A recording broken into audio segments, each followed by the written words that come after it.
আজ আমি আপনাদের সঙ্গে শেয়ার করব লাউয়ের একটা রেসিপি। এই গরমে কিন্তু লাউ শরীরের পক্ষে খুবই উপকারী।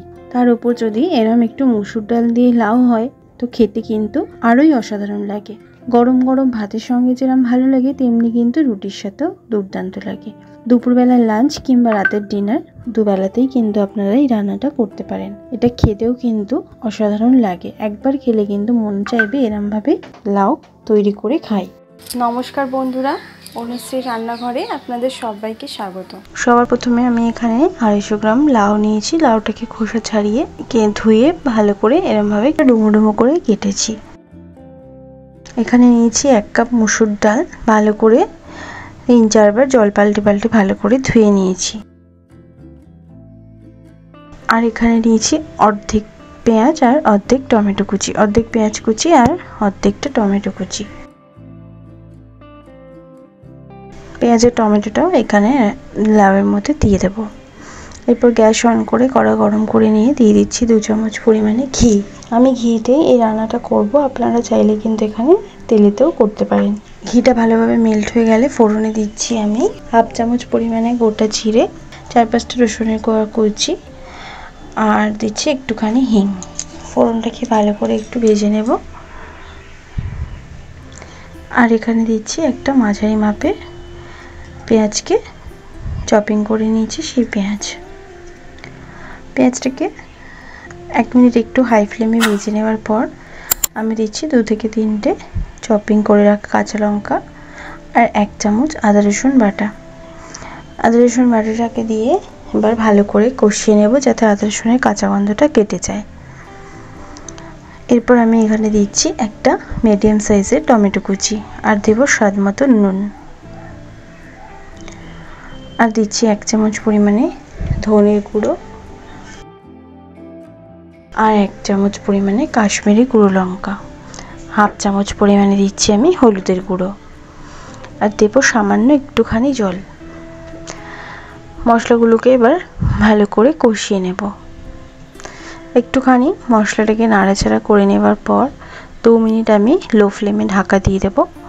ঢাকাটা 2 মিনিট পর সরিয়ে নিচ্ছি। মশলাটা কি সুন্দরভাবে কষানো হয়ে গেছে আর টমেটোটা অনেকটাই নরম হয়ে গেছে। এরমভাবে ব্যাচুলার সাহায্যে টমেটোগুলোকে একটু ম্যাশ করে দিচ্ছি।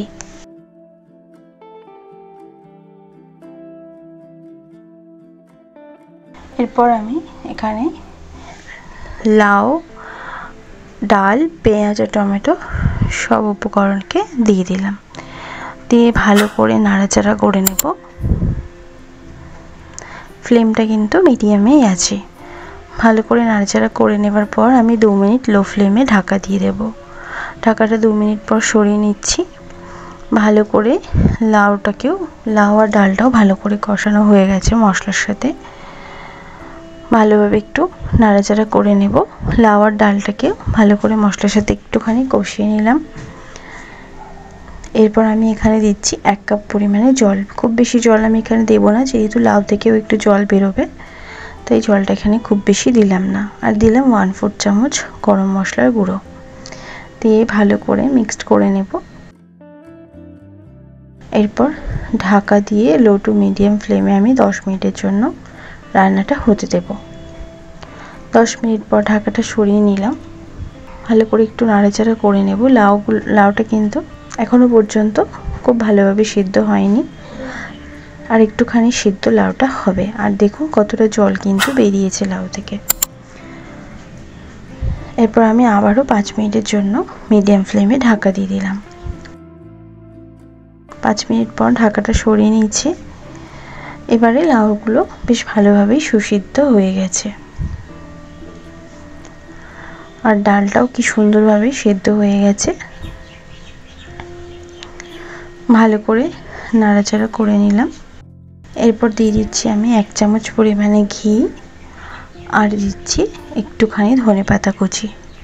ধনেপাতা কুচি আর ঘিটাকে দিয়ে ভালো করে পুরো রান্নার সঙ্গে মিশিয়ে নেব। দারুণ সুন্দর কিন্তু একটা গন্ধ বেরোতে শুরু করেছে আর এরমভাবে লাউ কিন্তু অসাধারণ খেতে লাগে। এরপর গ্যাসের ফ্লেমটা বন্ধ করে দিয়ে আমি এটা গরম গরম পরিবেশন করে নেব। লাউ মসুর ডালের এই রেসিপিটি এরমভাবে একবার ট্রাই করে দেখবেন বাড়িতে। যাদের লাউ খেতে ভালো লাগে তাদের কিন্তু এই রান্নাটা অবশ্যই ভালো লাগবে। ভালো লাগলে লাইক শেয়ার করতে ভুলবেন না, কমেন্ট বক্সে কমেন্ট করে জানাতে ভুলবেন না রেসিপিটি কেমন লাগলো। ভালো থাকবেন, সুস্থ থাকবেন, ধন্যবাদ।